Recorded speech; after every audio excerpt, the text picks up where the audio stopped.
وہ اس کی عبادت دیکھ کر بڑا متاثر ہوا اور برسیسا اپنے عبادت خانے سے باہر آیا اور باہر آ کر ابلیس سے پوچھا کہ مجھے 200 سال ہو گئے، 200 ایئرز گزر گئے اللہ پاک کی عبادت کرتے ہوئے، لیکن ابھی تک 200 سال کے بعد مجھے یہ رتبہ حاصل نہیں ہوا کہ بغیر کھائے پیے بغیر سوئے میں اللہ کی عبادت کر سکوں۔ مجھے نیند بھی آتی ہے، مجھے بھوک بھی لگتی ہے، مجھے پیاس بھی لگتی ہے، میں یہ سب کرتے ہوئے اللہ کی عبادت کر رہا ہوں، اور تو اتنا پہنچا ہوا کہ 3 دن سے نہ تو سویا ہے، نہ کھایا ہے، نہ پیتا ہے، کچھ نہیں کرتا، صرف عبادت میں لگا ہے، اتنا بلند مقام تیرا، اور مجھے تو سونے کی بھی ضرورت پڑتی ہے، میں کھانے کا بھی محتاج ہوں، پینے کا بھی محتاج ہوں۔ اور برسیسا کہنے لگا کہ کاش میں بھی تمہاری طرح عبادت کر سکتا اور مجھے تمہاری طرح رتبہ مل جاتا کہ میں بھی بغیر سوئے، بغیر کھائے، بغیر پیے، بغیر سکون لیے، بغیر اطمینان لیے، بس صرف اور صرف اللہ تبارک و تعالیٰ کی عبادت میں مصروف رہتا۔ اب دیکھیں کہ شیطان نے جب یہ بات سنی نا برسیسا سے، کاش مجھے بھی ایسا موقع مل جاتا، کاش مجھے بھی ایسا رتبہ مل جاتا، تو شیطان بولا کہ اصل میں بات یہ ہے کہ میری زندگی میں مجھ سے ایک گناہ ہو گیا تھا، جب مجھے وہ گناہ یاد آتا ہے تو میری یہ کیفیت ہو جاتی ہے، پھر مجھے نہ بھوک لگتی ہے نہ پیاس لگتی ہے، نہ ہی مجھے نیند آتی ہے، اور گناہ کو یاد کر کے خدا کے خوف سے میں ڈر رہا ہوتا ہوں۔ اور تم نے تو 200 سال سے کوئی گناہ ہی نہیں کیا، اس لیے تمہارے دل میں یہ کیفیت نہیں ہے۔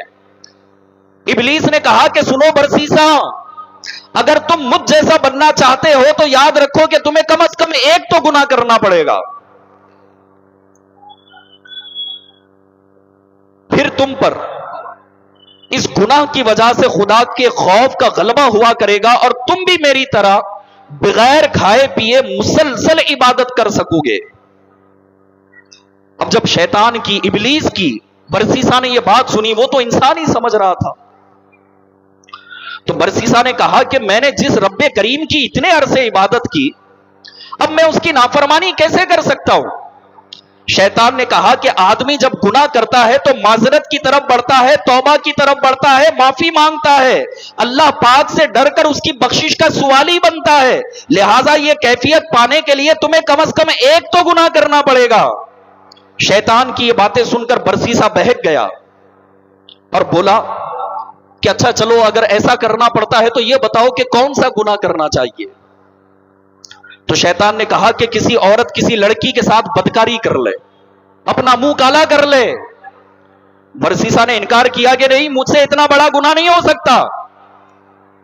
ابلیس نے کہا ٹھیک ہے، کسی آدمی کو قتل کر دے۔ اس نے کہا کہ یہ بھی بہت بڑا گناہ ہے، ناحق میں کسی کا قتل نہیں کر سکتا۔ پھر شیطان نے کہا کہ چل ایسا کر لے کہ شراب کے کچھ گھونٹ پی لے۔ اس پر برسیسا راضی ہو گیا، کہا کہ ہاں چلو، شرابی کی تو بات ہے نا، 2-4-6 گھنٹے نشہ رہے گا، پھر بات ختم ہو جائے گی۔ تو برسیسا راضی ہو گیا، اس نے شراب خریدی اور اسے پی گیا۔ جب اسے نشہ چڑھا تو اس نے نشے کی حالت میں ایک عورت کے، ایک لڑکی کے ساتھ بدکاری بھی کر لی اور ایک قتل ناحق کا بھی گناہ کر بیٹھا۔ جب اس نے ایسے سنگین جرم کیے تو اسے گرفتار کر لیا گیا، اسے پھانسی کی سزا سنا دی گئی۔ جب اسے پھانسی کے تختے پر چڑھایا گیا تب شیطان اس کے پاس پہنچا اور کہا کہ میں تمہیں چھڑا سکتا ہوں، بس تم کو میری ایک بات ماننی ہے۔ برسیسا نے کہا کہ بتاؤ کیا بات مانوں جس کی وجہ سے میں پھانسی کی سزا سے بچ سکتا ہوں؟ ابلیس نے کہا کہ اللہ کی ذات کا انکار کرو اور میرے لیے سجدہ کرو۔ برسیسا بہک گیا اور 200 سال گناہوں سے بچ کر عبادت میں گزارنے والا برسیسا شیطان کی چال میں پھنس گیا اور اس نے شیطان کو سجدہ کر لیا۔ جیسے ہی اس نے شیطان کو سجدہ کیا، حالت کفر میں اس کی موت واقع ہو گئی۔ اے اپنے دوستوں کے بہکاوے میں آ کر گناہ کرنے والوں، کہیں ایسا تو نہیں کہ ابلیس ہمارے دوستوں کی شکل میں آ کے ہمیں بہکا رہا ہو، کتنے گناہ کروا رہا ہو؟ اے نوجوانوں غور کرو، کہیں ایسا تو نہیں کہ ابلیس ہمارے دوست کی شکل میں آ کر کسی لڑکی کی طرف جانے کا راستہ بتا رہا ہو، شراب کا راستہ بتا رہا ہو، جوئے کا راستہ بتا رہا ہو، رب کی نافرمانی جہنم کی طرف بڑھنے کا راستہ بتا رہا ہو۔ اللہ ہم سب کے ایمان کی حفاظت فرمائے۔ ہم ڈرتے کیوں نہیں؟ پیارے اور محترم اسلامی بھائیوں، جب 200 سال تک اللہ تبارک و تعالیٰ کی عبادت کرنے والوں کا یہ حال ہوا تو بتاؤ ہمارا حال کیا ہوگا؟ کہیں ایسا تو نہیں کہ مرتے وقت ہمارا ایمان بھی ہم سے چھین لیا جائے؟ اور کسی نے کیا لکھا ہے کہ جہاں میں ہے عبرت کے ہر سو نمونے، مگر تجھ کو اندھا کیا رنگ و بو نے، کبھی غور سے بھی یہ دیکھا ہے تو نے، جو آباد تھے وہ مکان اب ہے سونے، جگہ جی لگانے کی دنیا نہیں ہے، یہ عبرت کی جا ہے تماشا نہیں ہے، اجل نے نہ چھوڑا نہ کسرا نہ دارا، اسے سے سکندر صفاتے بھی ہارا، ہر ایک لے کے نہ کیا حسرت سی دارا، پڑا رہ گیا سب یوں ہی ٹھاٹ سارا، جگہ جی لگانے کی دنیا نہیں ہے، یہ عبرت کی جا ہے تماشا نہیں ہے، تجھے پہلے چھٹپن نے برسوں کھلایا، جوانی نے پھر تجھ کو مجنوں بنایا، بڑھاپے نے آ کے پھر کیا کیا ستایا، اجل تیرا کر دے گی بالکل صفایا، جگہ جی لگانے کی دنیا نہیں ہے، یہ عبرت کی جا ہے تماشا نہیں ہے، بڑھاپے سے پا کر پیام قضا بھی نہ چونکا نہ چیکا نہ سنبھلا ذرا بھی،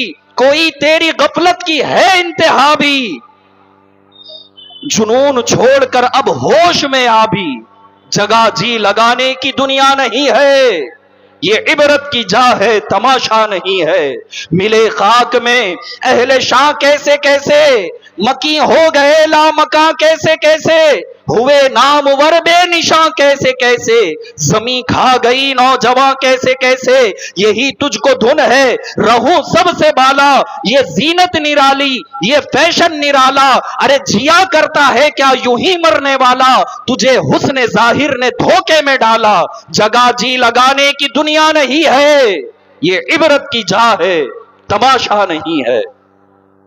اے میرے پیارے پیارے اسلامی بھائیوں، اے دعوت اسلامی کے اس عظیم الشان سنتوں بھرے اجتماع میں آنے والوں،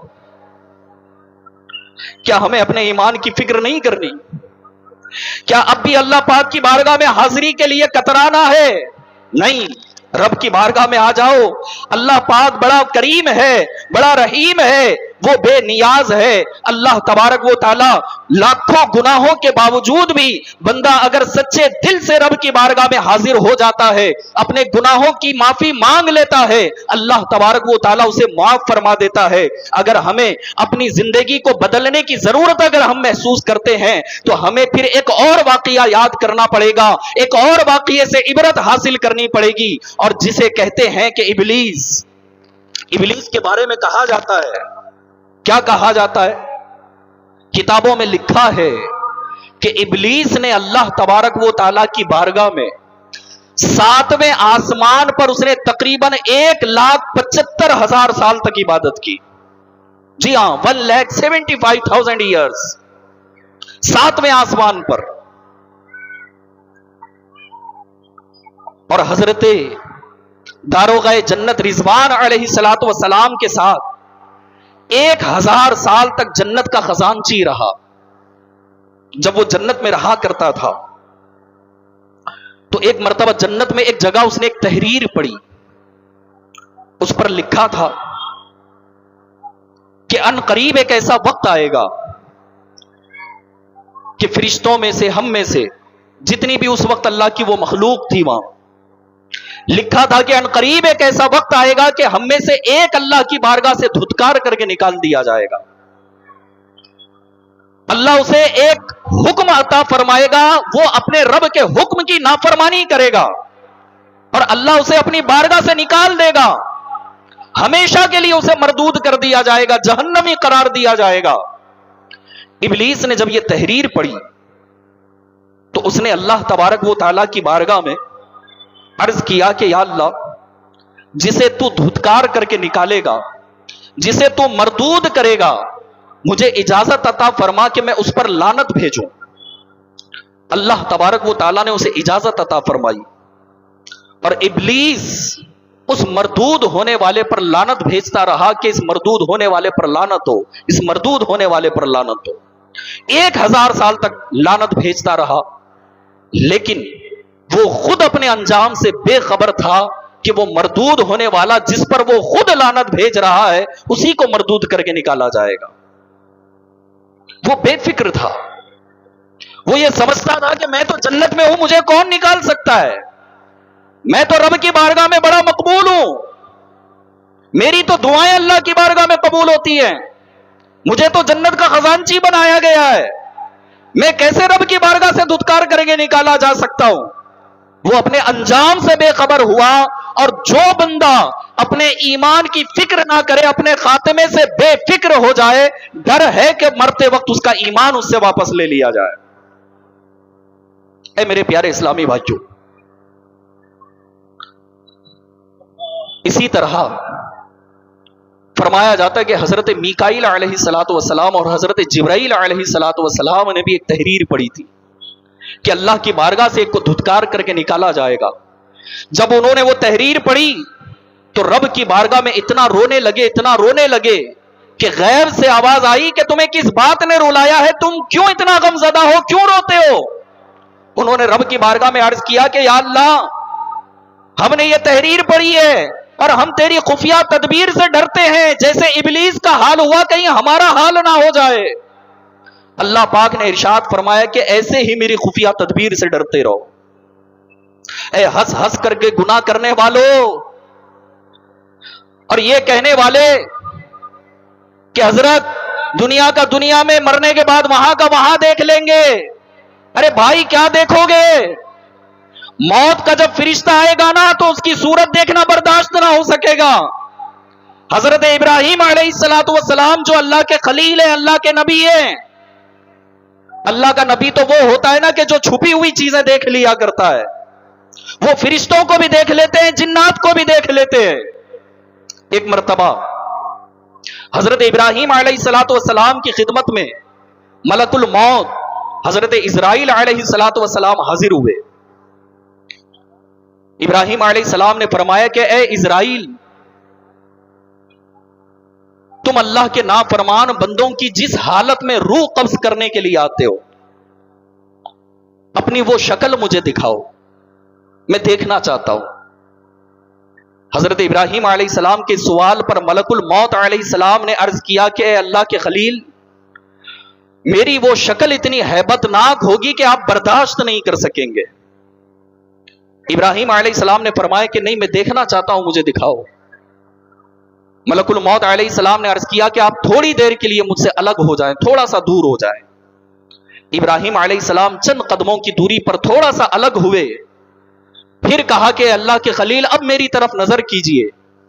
جیسے ہی حضرت ابراہیم علیہ السلام نے اپنی نگاہیں اٹھا کر ملک الموت علیہ السلام کا چہرہ دیکھا تو خوف کے مارے بے ہوش ہو کر زمین پر تشریف لے آئے، اور جب ہوش آیا بعد میں تو حضرت ملک الموت اپنی اصلی حالت پر بڑی خوبصورت شکل میں آ چکے تھے۔ ابراہیم علیہ السلام نے فرمایا کہ اے اسرائیل، مرنے والے کے لیے صرف تمہاری شکل ہی دیکھنا بہت بڑا عذاب ہے۔ اے میرے اسلامی بھائیوں، کیوں ہم کہتے ہیں کہ مرنے کے بعد مرنے وہاں کا وہاں دیکھ لیں گے؟ اب غور تو کرو، کیا یہ ساری چیزیں ہم سے برداشت ہو جائیں گی؟ کیا اللہ کے عذاب کو ہم دیکھنے کی طاقت رکھتے ہیں؟ کیا اللہ کے عذاب کو برداشت کرنے کی طاقت رکھتے ہیں؟ کیا خدا کا خوف ہمارے دلوں میں نہیں ہونا چاہیے؟ کیا ہمیں اب اللہ کی نافرمانی سے اپنے آپ کو بچانا نہیں چاہیے؟ حدیث پاک میں ارشاد فرمایا گیا ہے کہ جس بندے کی عمر 40 سال ہو جائے، اس کے باوجود بھی اب وہ گناہوں کو کم اور نیکیوں کو زیادہ نہ کرے، نیکیوں کی طرف نہ آئے، تو اب ایسے بندے کو جہنم کی آگ میں جانے کے لیے تیار رہنا چاہیے۔ ارے بال سفید ہو گئے، اپنے بالوں پر کلر لگا کر اپنے آپ کو جوان سمجھنے والوں، کیا تمہاری عمر 40 سال نہ ہوئی، 40 سال کے قریب نہ ہوئے؟ کیا اب بھی موت کی یاد نہیں آتی؟ اپنے کندھوں پر بیسیوں جنازے اٹھانے والوں، کتنوں کو اپنے ہاتھوں سے قبرستان کے اندر، قبر کے اندر اتارنے والوں، کیا ہو گیا تمہیں؟ کیوں تمہیں، کیوں مجھے، کیوں آپ کو اپنی موت یاد نہیں ہے؟ کیوں ہم مرنے کو یاد نہیں کرتے؟ کیوں ہم آخرت کو یاد نہیں کرتے؟ کیوں قیامت کے دن کے حساب و کتاب کو یاد نہیں کرتے؟ اے میرے پیارے اور محترم اسلامی بھائیوں، ابلیس کی جو بات میں نے آپ کو بتائی نا، کہ ابلیس تو اس خوش فہمی میں تھا کہ میری تو ہر دعا قبول ہوتی ہے، میں تو مستجاب الدعوات ہوں، میری دعائیں قبول ہوتی ہے، جو مانگتا ہوں رب عطا کر دیتا ہے۔ سنو حدیث پاک میں کیا ارشاد فرمایا گیا، اگر دنیا کے اندر آپ کو طرح طرح کی نعمتیں مل رہی ہے نا، تو صرف یہ نہ سمجھنا کہ یہ صرف رب کا فضل ہے، بلکہ ہو سکتا ہے کہ رب کا فضل نہ ہو، بلکہ اللہ تبارک و تعالی دنیا کی اس نعمت کی وجہ سے ہمیں آزما رہا ہو، ہمیں آزمائش میں مبتلا کیا جا رہا ہو۔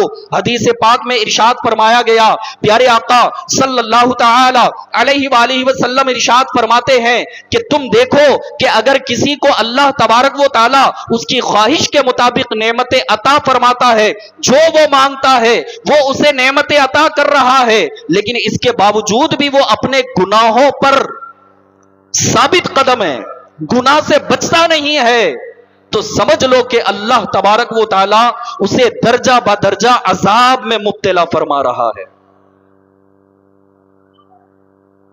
اے میرے پیارے اور محترم اسلامی بھائیوں، اے دعوت اسلامی کے اس سنتوں بھرے اجتماع میں آنے والوں، اے دور دراز کا سفر کر کے آنے والوں، ماہ رجب یہ اللہ پاک کا مہینہ ہے، یہ عبادت کا بیج بونے کا مہینہ ہے، آنے والا مہینہ اللہ پاک کی بارگاہ میں رو رو کر آنسو بہانے کا مہینہ ہے، اور اس کے بعد جب رمضان آئے گا تو رمضان میں تو اللہ پاک کی رحمتیں چھما چھم برستی رہیں گی۔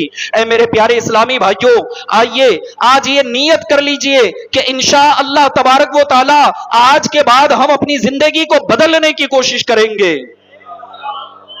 اللہ تبارک و تعالی ہمیں عمل کی توفیق عطا فرمائے۔ اے میرے پیارے اور محترم اسلامی بھائیوں، تھوڑا تصور تو کیجئے، تھوڑا امیجن کیجئے کہ ایک وقت ہمارے اوپر بھی ایسا آئے گا کہ کوئی ہمارے نام کی خبریں پھیلائے گا کہ بھائی فلاں کو جانتے ہو اس کا انتقال ہو گیا، آج ہمیں لوگ جناب کہہ کے پکار رہے ہیں، کل ہمیں مرحوم کہہ کے پکارا جائے گا، آج ہمیں ہیں کہہ کے کہا جا رہا ہے، کل ہمیں دنیا کے اندر تھے کہا جائے گا، کل ہمیں دنیا کے اندر جو لوگ آج ہمارے ناز اٹھاتے ہیں، ہماری باتوں کو مانتے ہیں، سب کچھ کرتے ہیں، لیکن ایک دن ایسا آئے گا کہ وہ اپنے کندھوں پر اٹھا کر ہمیں اندھیری قبر کی طرف لے کر بڑھیں گے۔ اس دن کو یاد کیجئے جس دن میرا اور آپ کا جسم بے جان ہو جائے گا، موت کا فرشتہ ہماری روح رگ رگ سے کھینچ کر کے نکالے گا۔ آپ غور کریں کہ کتنا درد ہوگا۔ حدیث پاک میں ارشاد فرمایا گیا کہ روح جب نکالی جائے گی تو اس کا عالم یہ ہوگا کہ پیارے آقا علیہ الصلوۃ والسلام نے ایک مثال ارشاد فرمائی اور ارشاد فرمایا کہ ایک بڑا نازک کپڑا، ململ کا کپڑا اگر کسی کانٹے دار درخت پر ڈال کر جب وہ کانٹوں میں الجھ جائے اور اس کو بڑی بے دردی کے ساتھ پکڑ کر کے کھینچا جائے، جیسے وہ تار تار ہو کر نکلتا ہے، موت کے وقت ایسی ہی مرنے والے کو سختی محسوس ہوگی۔ اللہ نہ کرے کہ ہمیں ایسی سختیاں دیکھنے کا موقع ہے۔ اللہ کی پناہ، اللہ پاک کی بارگاہ میں ہم دعا کرتے ہیں کہ اللہ تبارک و تعالی ان تمام سختیوں سے ہماری حفاظت فرمائے۔ اے میرے پیارے اسلامی بھائیوں، غور کرو آج دنیا کے اندر حالات کیسے ہیں، ہماری زندگی کا انداز کیسا ہو گیا۔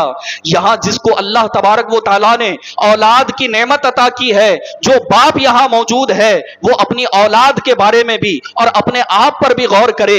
اے وہ نوجوان اسلامی بھائیوں جس کو اللہ نے جوانی عطا کی، اے وہ بوڑھے اسلامی بھائیوں کہ جوانی کے بعد اب تم بڑھاپے کی دہلیز پہ پہنچ چکے ہو، ہر ایک اسلامی بھائی اپنے آپ پر غور کرے کہ آج دنیا کے اندر کتنی آزمائشوں کے ساتھ ہم زندگی گزار رہے ہیں۔ بیماریاں بڑھ گئی، بے روزگاری بڑھ گئی، مہنگائی کا رونا ہم رو رہے ہوں، جوانی جوانوں کی برباد ہو رہی ہے۔ چوراہوں پر بیٹھ کر آپ دیکھیں کہ بڑی رات آتی ہے، جاگنے کی راتیں آتی ہیں، شب معراج ہو، شب برات ہو یا شب قدر ہو یا رمضان کی مقدس راتیں ہوں، ہماری نوجوان نسل روڈوں پر کرکٹ کھیلتے ہوئے، دیگر گیمز کھیلتے ہوئے نظر آتی ہے، کبھی پولیس کو ستا ستا رہے ہوتے ہیں, کبھی دیگر ڈپارٹمنٹ والوں کو ستا رہے ہوتے ہیں. بھائی مسلمانوں کو ہو کیا گیا ہے؟ کیا مسلمان کے اخلاق ایسے ہوتے ہیں؟ کیا مسلمان کا کردار ایسا ہوتا ہے؟ کیا اللہ کے محبوب نے ہمیں یہ تعلیم و تربیت دی ہے؟ نہیں. پیارے اور محترم اسلامی بھائیوں, اے جوانوں, اے وہ باپ جس کو اللہ نے جوان بیٹا عطا کیا, اپنے جوان بیٹوں کی تھوڑا خبر لیجئے گا. کہیں وہ نشے میں تو مبتلا نہیں, کہیں وہ لڑکیوں کے پیچھے تو نہیں جا رہا, کہیں وہ ڈرگز کا عادی تو نہیں بن گیا, کہیں وہ اپنے دوستوں کے پاس جا کر کے ایسے معاملات میں گرفتار تو نہیں ہو گیا کہ سود کا لین دین کر رہا ہو, رشوت کا لین دین کر رہا ہو, کہیں پر چوری کر رہا ہو, کہیں پر ڈکیتی کر رہا ہو, کسی کو مار کر کے پیسہ چھین کر لا رہا ہو, ہاں دادا گیری کے معاملات کر رہا ہو, اپنے آپ کو غنڈہ بنا چکا ہو, اپنے آپ کو گنڈا گردی کی نظر کر چکا ہو. اپنی اولاد کی خبر لیجئے. آج کے حالات تو دیکھیں کہ ہمارے معاشرے کے اندر جوا عام ہو گیا, ہمارے معاشرے کے اندر کوئی ایسے ہی اللہ پاک کی رضا کے لیے اپنے ہی مسلمان بھائیوں کو قرض دینے کے لیے تیار نہیں. سود پر پیسہ لینا پڑتا ہے. ہاں, اور لینے والا بھی کتنا بدترین ہو جاتا ہے بعد میں, کہ جب قرض لینا ہوتا ہے تو بڑے ہاتھ جوڑے جاتے ہیں نا, لیکن جب ادا کرنے کی باری آتی ہے تو کہتا ہے کہ گھر پر نہ ہو پوچھنے کے لیے, دکان پر نہ آنا کہ میری عزت ہے مارکیٹ کے اندر, راستے میں پکڑ کے نہ پوچھا جائے تو بھیا تمہاری قبر پہ آ کے قرض مانگے گا وہ. آج ہمارے اخلاق ایسے ہو گئے کہ آج کوئی ہماری مدد کرنے کے لیے تیار نہیں, آج ہماری کوئی ہیلپ کرنے کے لیے تیار نہیں. اے مسلمانوں, تمہیں ہو کیا گیا کہ راستے پر کسی کا ایکسیڈنٹ ہوتا ہے, اسے پانی پلانے یا اس کی مدد کرنے کے بجائے اس کی ویڈیو بنا کر سوشل میڈیا پر ڈالتے ہو. کسی کی بیٹی غیر کے ساتھ چلی گئی, اس کی عزت کی دھجیاں اڑا رہے ہو سوشل میڈیا پر. اگر تمہاری بہن چلی جاتی, تمہاری بیٹی چلی جاتی, تو کیا ایسے ہی ویڈیو کو اسکرول کرتے ہوئے آگے فارورڈ کرتے چلے جاتے تم؟ کیا دوسری کی بیٹی کی عزت نہیں ہوتی؟ کیا دوسرے کی بہن کی عزت نہیں ہوتی؟ تمہارے ویڈیو فارورڈ کرنے سے ہو کیا رہا ہے؟ کیا اس کی عزت بچ جائے گی؟ ارے عزت تو اس وقت بچے گی جب ہم سرکار مدینہ صلی اللہ علیہ وسلم کے سچے غلام ہو جائیں گے, ہم اللہ پاک کے پیارے محبوب کی سنتوں پر عمل کرنے والے بن جائیں گے.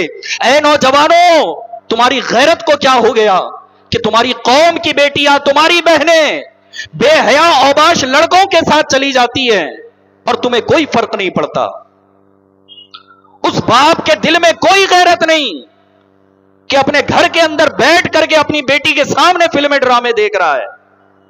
غور تو کیا کہ اس کے ذہن پر اثر کیا پڑے گا؟ اس کی زندگی اجڑ نہیں جائے گی, اس کا ذہن خراب نہیں ہو جائے گا, اس کے اخلاق و کردار خراب نہیں ہو جائیں گے؟ نا اتفاقی ہمارے معاشرے میں, جھوٹ ہماری سوسائٹی کے اندر, ہاں غیبت, چغلی, بہتان, نہ جانے کتنے گناہ, اپنے بھائیوں کا, اپنی بہنوں کا حق دبا لینا, غنڈہ گردی, قتل و غارت گیری, ماں باپ کی نافرمانی. ارے بھیا, تمہارے رزق میں بے برکتی کا رونا تو رو رہے ہو نا تم, کیا اب بھی بدلنے کی ضرورت نہیں؟ مہنگائی کا رونا رو رہے ہو, اپنے آپ کو آج بھی بدلنے کی ضرورت نہیں ہے. ارے آج نہ بدلو گے تو کب بدلو گے؟ ہم نمازوں سے دور ہو گئے, ہم مسجدوں سے دور ہو گئے, ہم اللہ پاک کی بارگاہ میں دعا کرنے سے دور ہو گئے, اللہ پاک کی بارگاہ میں اپنی جھولی پھیلانے سے دور ہو گئے. کیا اب بھی اپنے آپ کو بدلنے کی ضرورت نہیں؟ اے اپنے آپ کو عاشق رسول کہنے والوں, اللہ کے محبوب نے فرمایا کہ نماز میری آنکھوں کی ٹھنڈک ہے. اے عاشقان رسول, تمہیں ہو کیا گیا کہ تمہاری زبانوں پر تو گانے فلموں کے جاری ہیں لیکن درود و سلام جاری نہیں ہوتا؟ اے عاشقان رسول, اے خواجہ وہ رضا کے ماننے والوں, او غوث پاک کی 11ویں کرنے والوں. ارے غوث پاک تو وہ, امام اعظم تو وہ کہ جن کی راتیں تلاوت قرآن کے ساتھ گزرتی, لیکن ہمیں قرآن پڑھنا نہیں آتا. کتنے مہینے ہو گئے, ہم یہاں سب جتنے بیٹھے, میں سارے یہ ہزاروں اسلامی بھائیوں سے کہہ رہا ہوں, اپنے دل سے پوچھئے کہ آخری مرتبہ میں نے قرآن کو کب اٹھایا تھا, اپنے ہاتھوں میں کب لیا تھا, کب چوما تھا, کب آنکھوں سے لگایا تھا. اللہ کے کلام کو کب سینے سے لگایا تھا آخری مرتبہ؟ کیا قرآن سے اتنی دوری کے بعد بھی اپنے آپ کو بدلنے کی ضرورت نہیں؟ سنتوں سے ہم دور ہو گئے، کیا آج بھی ہمیں اپنے آپ کو بدلنے کی ضرورت نہیں ہے؟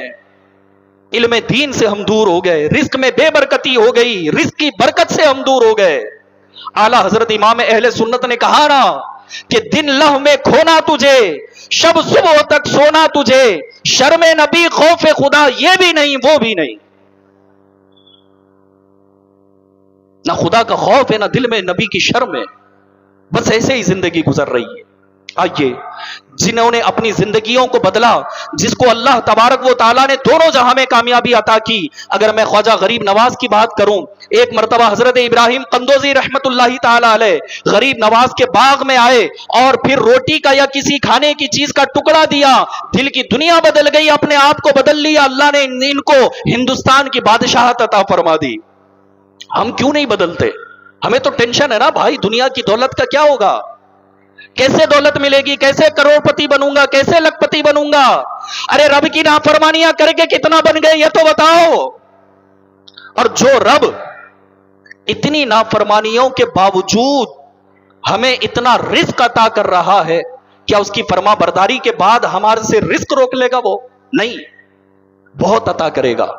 ہاں، غریب نواز نے اپنی زندگی کو بدلا، اللہ نے پورے ہندوستان کی قیامت تک کے لیے آپ کو بادشاہت عطا فرمائی۔ آئیے حضرت ابراہیم بن ادہم کے بارے میں کہا جاتا ہے کہ حضرت ابراہیم بن ادہم رحمت اللہ تعالی علیہ بادشاہ تھے، اور آپ نے جب اپنی زندگی کو بدلنے کا ارادہ کیا تو آپ نے اپنی بادشاہت، اپنی سلطنت دوسروں کے حوالے کر دی اور فقیری کی زندگی گزارنے لگے۔ ایک مرتبہ کشتی کے ذریعے سے آپ دریا پار کر رہے تھے یا سمندر پار کر رہے تھے، تو اس دوران ایک شخص نے آپ کو پہچان لیا، کہا کہ ابراہیم بن ادہم یہ بتاؤ کہ بادشاہت چھوڑ کے فقیری اختیار کرنے کا تمہیں کیا فائدہ ملا؟ اس وقت حضرت ابراہیم بن ادہم کے پاس ایک سوئی تھی، آپ نے وہ سوئی دریا کے اندر ڈال دی اور ڈال کر آواز دی کہ اے دریا کی مچھلیوں، میری سوئی کو تلاش کر کے لاؤ۔ آپ یقین مانے کہ دریا کی ہر مچھلی کے منہ میں ایک سوئی تھی جو سونے کی تھی۔ حضرت ابراہیم بن ادہم نے کہا کہ مجھے سونے کی نہیں چاہیے، مجھے اپنی ہی چاہیے۔ تو ایک مچھلی نے آپ کی سوئی آپ کو واپس لا کر دی۔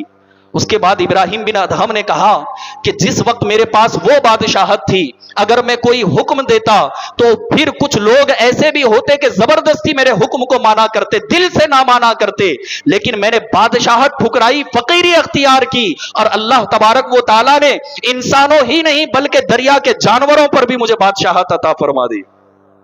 بدلو اپنے آپ کو۔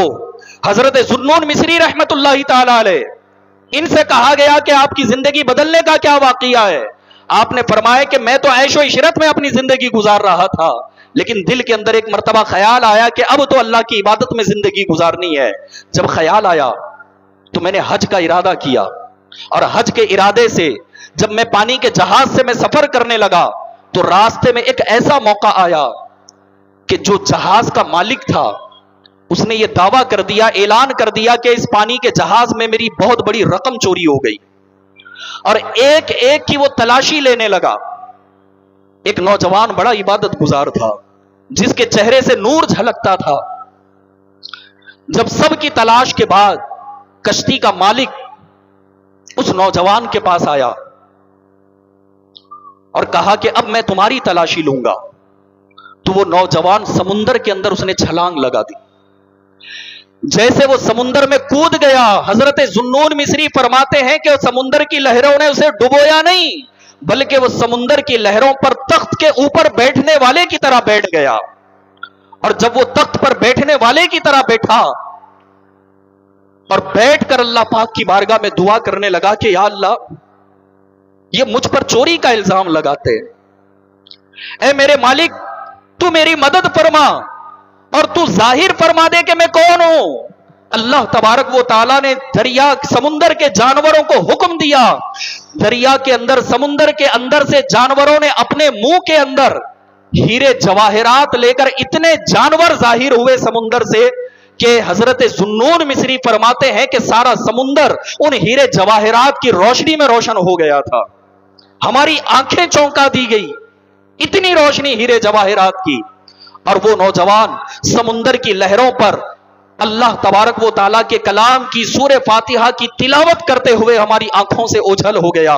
بندہ جب اللہ پاک کی بارگاہ میں حاضر ہوتا ہے، اپنے آپ کو بدلنے کا ارادہ کرتا ہے، اللہ تبارک و تعالیٰ ساری دنیا کی دولت اس کے قدموں میں ڈال دیتا ہے. حضرت سیدنا جنید بغدادی رحمت اللہ تعالیٰ علیہ توبہ سے پہلے ایک بہت بڑے پہلوان تھے. آپ کے واقعے کے بارے میں بتایا جاتا ہے کہ ایک مرتبہ آپ نے سید زادے کا احترام کیا. اللہ تبارک و تعالیٰ نے اس ادب کے کرنے کو ایسا پسند فرمایا کہ راتوں رات اولیاء کا تاج آپ کو عطا کر دیا گیا اور سید الطائفہ کے لقب سے آپ کو فائز کر دیا گیا. پیارے اور محترم اسلامی بھائیوں، ایسے ہی حضرت مالک بن دینار ہیں. اللہ تبارک و تعالیٰ نے قرآن کریم میں ارشاد فرمایا، کیا ایمان والوں کو ابھی وہ وقت نہ آیا کہ ان کے دل جھک جائیں اللہ کی یاد کے لیے؟ یہ وہ لوگ ہیں کہ جنہوں نے ان آیات کو سن کر اپنے دل اللہ کی یاد میں جھکا لیے. حضرت مالک بن دینار نے جب یہ آیت سنی تو اللہ تبارک و تعالیٰ کے خوف سے کانپنے لگے اور توبہ کی. اور اللہ تبارک و تعالیٰ نے حضرت مالک بن دینار، یہ وہ ہیں کہ آپ فرماتے ہیں کہ توبہ کرنے سے پہلے ایک رات میری زندگی میں ایسی آئی تھی کہ شب برات میں نے شراب کے نشے کی حالت میں گزاری تھی. جب یہ آیت سنی، اللہ کی بارگاہ میں توبہ کی، اللہ تبارک و تعالیٰ نے سارے گناہ بھی معاف فرمائے اور ولایت کا تاج عطا فرما دیا. حضرت سیدنا بشر حافی رحمت اللہ تعالی علیہ توبہ سے پہلے اتنے بڑے شرابی تھے کہ شراب پینے کے لیے آپ نے شہر کے باہر ایک بڑا فارم ہاؤس بنا کر رکھا تھا.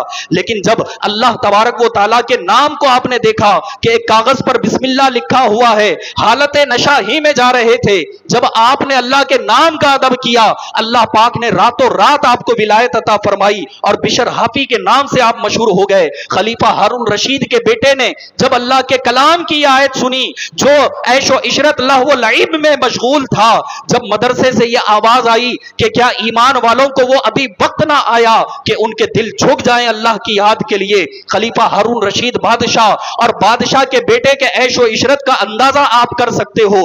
جب انہوں نے یہ آیت سنی، اللہ کی بارگاہ میں توبہ کی، اللہ نے ولایت کا تاج عطا فرما دیا. حضرت سیدنا بشر حافی ہوں یا جنید بغدادی ہوں یا جتنے اولیاء کو اگر آپ دیکھ لیں، حضرت فضیل بن عیاض بہت بڑے ڈاکو، نہ جانے کتنے قتل کیے، کتنے ڈاکے ڈالے، لیکن جب اللہ کے کلام کی آیت سنی کہ ایمان والوں کو کیا ابھی وہ وقت نہ آیا کہ ان کے دل جھک جائیں اللہ کی یاد کے لیے، توبہ کی، اللہ نے ولایت کا تاج عطا فرما دیا. اور جہاں تک دولت کی بات ہے، آخری بات بتا کر میں اپنے بیان کو مکمل کر رہا ہوں. پیارے اور محترم اسلامی بھائیوں، امیر اہل سنت نے اپنی کتاب میں لکھا ہے کہ کہتے ہیں کہ ایک جگہ پر مسلمانوں اور کسی اور قوم کے درمیان جنگ ہوئی اور کچھ مسلمانوں کو قید کر لیا گیا. اس میں ایک مسلمان قیدی ایسا تھا کہ جب نماز کا وقت آتا تو پھر وہ سپاہیوں کو اپنے پاس بلاتا اور بلا کر کہتا کہ میری زنجیریں کھول دو، اگر تم مجھے نماز پڑھنے دو گے تو میں تمہیں ایک سونے کا سکہ دوں گا، ایک دینار، ایک اشرفی دوں گا. وہ سپاہی جسے مقرر کیا گیا تھا وہ آتا، زنجیریں کھولتا اور وہ نماز پڑھتا، اللہ کا بندہ زمین پہ ہاتھ مارتا اور سونے کا سکہ نکال کے دے دیتا. پورا دن یہ حالت گزری. تو اس کا جو مالک تھا نا سپاہی کا، اس نے اپنی منزل سے یہ سارا منظر دیکھ لیا اور دیکھ کر اس سپاہی کو اپنے پاس بلایا اور کہا کہ یہ بتاؤ کہ تم نے اس کی زنجیریں کیوں کھولی اور وہ تمہیں کیا دے رہا ہے؟ وہ کہنے لگا کہ وہ مسلمان ہے، وہ نماز پڑھنے کے لیے کہتا ہے کہ میری زنجیریں کھولو تو میں تمہیں سونے کا سکہ دوں گا. تو اس کے مالک نے کہا کیا اس کے پاس بہت سارے سونے کے سکے ہیں؟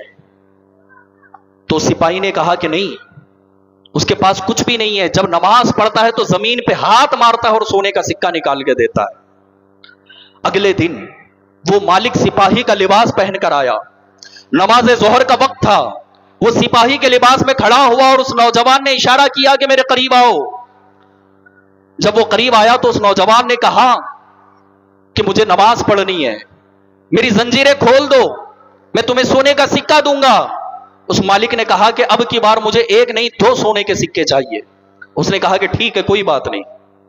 میری زنجیریں کھولو, نماز مکمل ہوگی تمہیں 2 سونے کے سکے دے دوں گا. نماز پڑھی, زمین پہ ہاتھ مارا, 2 سونے کے سکے دے دیے. جب عصر کا وقت آیا پھر بلایا, اس نے کہا کہ اب 2 سے کام نہیں چلے گا, مجھے 5 چاہیے. اس نے کہا کہ کوئی بات نہیں, پہلے نماز تو پڑھنے دو. نماز پڑھی, زمین پہ ہاتھ مارا, سونے کے 5 سکے نکال کے دیے. جب مغرب کا وقت آیا تو اس نے کہا 5 سے کام نہیں چلے گا, مجھے ڈبل چاہیے, 10 چاہیے. اس نے کہا کوئی بات نہیں, پہلے نماز تو پڑھنے دو. نماز پڑھی, زمین پہ ہاتھ مارا اور 10 سونے کے سکے نکال کے دیے. پھر جب عشاء کا وقت آیا اس نے پھر تعداد دگنی کر دی, کہا کہ اب کی مرتبہ تو 20 سکے لوں گا. اس نے کہا پہلے نماز تو پڑھنے دو. جب نماز پڑھی, زمین پہ ہاتھ مارا اور 20 سونے کے سکے نکال کر دیے. اور اس نماز پڑھنے والے نوجوان نے اس مالک سے کہا کہ میں جس رب کی عبادت کرتا ہوں میرا رب بے نیاز ہے, میں جتنا مانگوں گا میرا رب مجھے اتنا عطا فرمائے گا. اے میرے پیارے اسلامی بھائیوں, آ جاؤ, توبہ کر لو. رب بڑا بے نیاز ہے, وہ دینے والا ہے, دنیا کی دولت کے پیچھے نہ پڑو. رب کی بارگاہ میں آ جاؤ, اللہ پاک یہ ساری دولت ہماری ٹھوکروں میں ڈال دے گا, سارے منصب ہماری ٹھوکروں میں ڈال دے گا.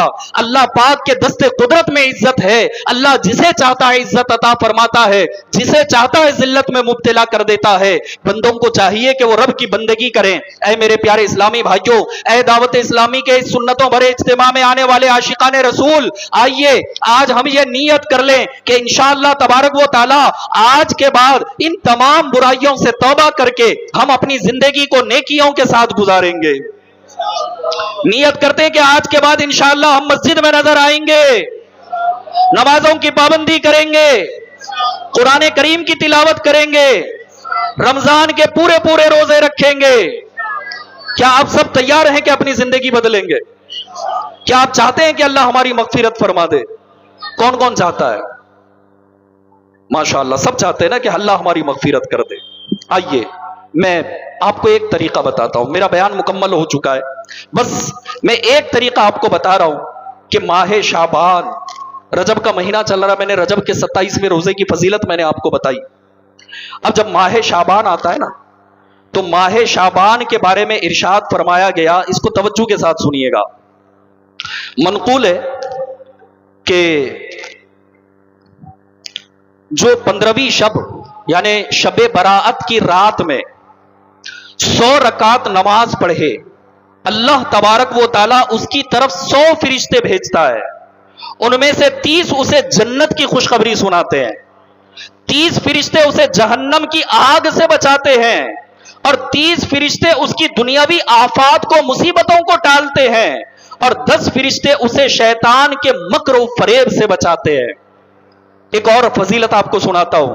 اللہ پاک کے پیارے محبوب صلی اللہ تعالی علیہ وسلم کا ایک عمل میں آپ کو بتا رہا ہوں. حضرت سیدنا مولا کائنات مولا علی مشکل کشا کرم اللہ تعالی وجہ الکریم نے ارشاد فرمایا کہ میں نے نبی پاک صاحب الاولاد سیاح افلاک صلی اللہ تعالی علیہ وآلہ وسلم کو شعبان المعظم کی 15ویں شب میں دیکھا کہ آپ صلی اللہ تعالی علیہ وسلم کھڑے ہوئے اور نبی پاک صلی اللہ علیہ وسلم نے 14 رکعتیں نماز پڑھی, اور نماز سے فارغ ہونے کے بعد پیارے آقا نے 14 مرتبہ سورہ فاتحہ, 14 مرتبہ قل هو اللہ احد, 14 مرتبہ قل اعوذ برب الفلق, اور 14 مرتبہ قل اعوذ برب الناس کی تلاوت فرمائی, اور اس کے بعد ایک مرتبہ آیت الکرسی کی تلاوت فرمائی.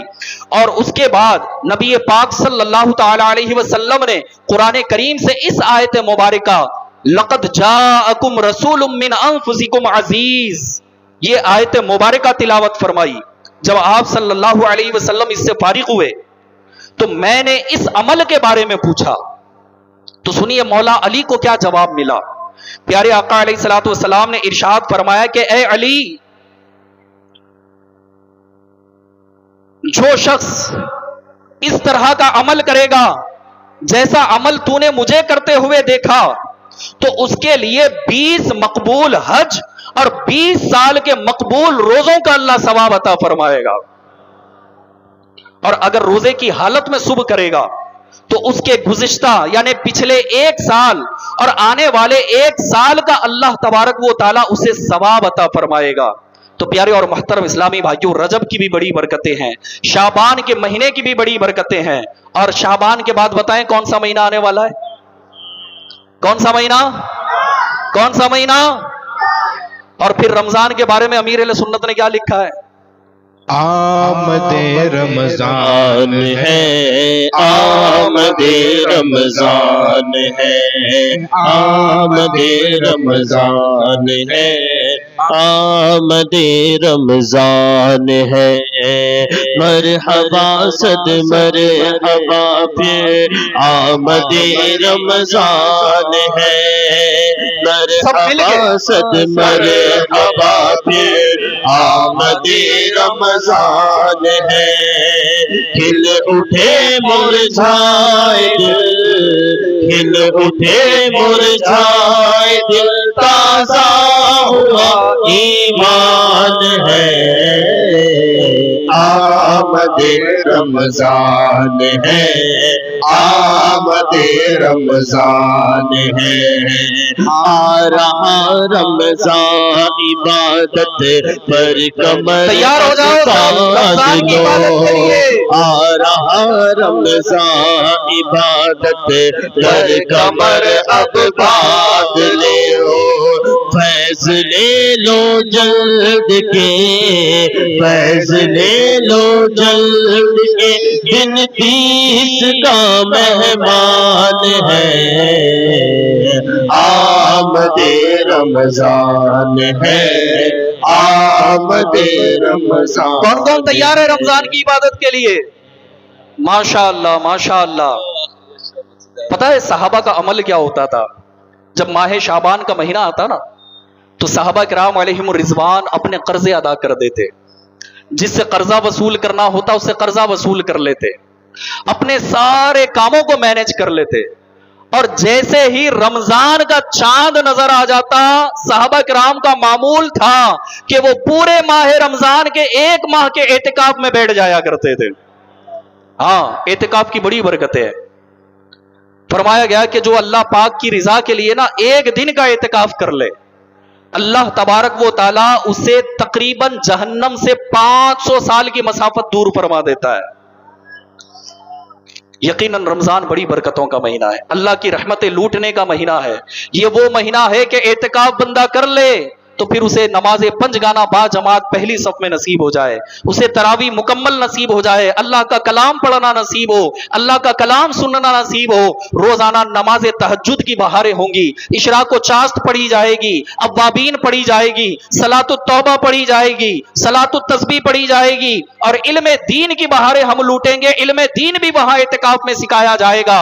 اور اللہ کے محبوب فرماتے ہیں کہ جو علم دین حاصل کرنے کے لیے کسی راستے پر چلے، اللہ اس کے لیے جنت کا راستہ آسان فرما دیتا ہے۔ سبحان اللہ۔ آئیں گی سنتیں، جائیں گی شامتیں، مدنی ماحول میں کر لو تم اعتکاف، مدنی ماحول میں کر لو تم اعتکاف، تم سدھر جاؤ گے پاؤ گے برکتیں، تم سدھر جاؤ گے پاؤ گے برکتیں، مدنی ماحول میں کر لو تم اعتکاف، مدنی ماحول میں کر لو تم اعتکاف۔ اے عاشقان رسول، ابھی آپ نے اپنے آپ کو بدلنے کی نیت کی، اور ظاہر ہے کہ بدلنے کے لیے تو کوشش کرنی پڑے گی، اور ماہ رمضان یہ عبادت کا مہینہ، رب کی رضا حاصل کرنے کا مہینہ، جنت سے آزادی کا مہینہ، اور اللہ تبارک و تعالیٰ کی رضا والا مہینہ ہے۔ آئیے میں آپ کو دعوت دیتا ہوں کہ آپ میں کون ایسا خوش نصیب ہے جو اللہ کے پیارے محبوب صلی اللہ علیہ وسلم کی اس سنت پر بھی عمل کرتے ہوئے، صحابہ کے اس طریقے پر عمل کرتے ہوئے، اپنی زندگی کو بدلنے کے ارادے سے، اپنی سوسائٹی کو بدلنے کے ارادے سے دعوت اسلامی کے دینی ماحول میں 1 ماہ کا اعتکاف کر لے گا؟ ہے کوئی ایسا؟ سبحان ماشاء اللہ، سبحان نیت کر لو 1 ماہ کا اللہ، اعتکاف، کیا بات ہے، صرف ماشاء 1 مہینے اللہ کی بات ہے، ماشاء اللہ 1 مہینہ ماشاء اللہ اعتکاف کے لیے۔ تھوڑا کھڑے ہو جائے نا، جو اعتکاف کی نیت کر رہے ہیں کھڑے ہو جائیں، ماشاء اللہ، ہو سکتا ہے آپ کو دیکھ کر کے کسی کی نیت بن جائے۔ سبحان بس اللہ 1 ماہ اللہ کے گھر میں بیٹھنا ہے،